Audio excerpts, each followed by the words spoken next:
He was led into a bedroom, restrained, and raped by an adult.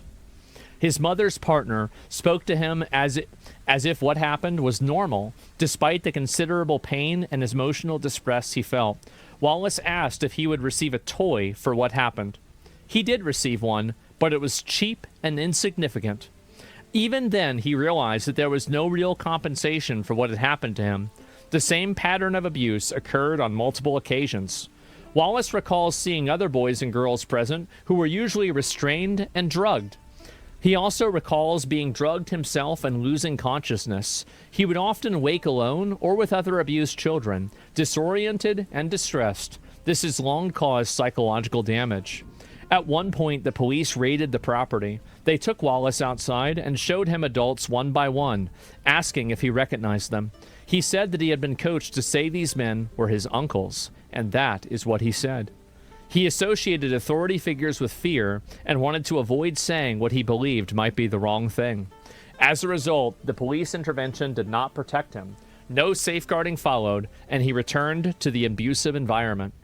The signs of abuse were there and only reinforced by Wallace's view that speaking out would not lead to safety.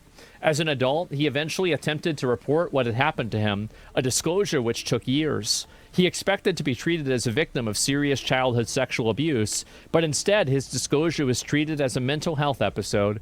He was asked to provide psychiatric and medical notes before any proper investigation would take place.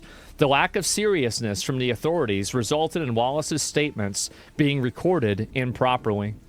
Due to this experience, he made complaints to the police, to professional bodies, including General Medical Council and other oversight organizations. Each process was slow, fragmented, and obstructive, and continued for years without resolution. During this time, he was forced to relive his experiences repeatedly while he was met with skepticism. At no point was his well-being considered, which further compounded his trauma as he once again felt dismissed, disbelieved, and unprotected. Owing to Wallace's abuse, he has experienced long-term psychological harm. This harm has affected his education, his relationships, his sense of self-worth, and his ability to feel safe. He wishes for his abusers and the authorities who failed to act to be held to account, and for his story to help protect other children from similar harm.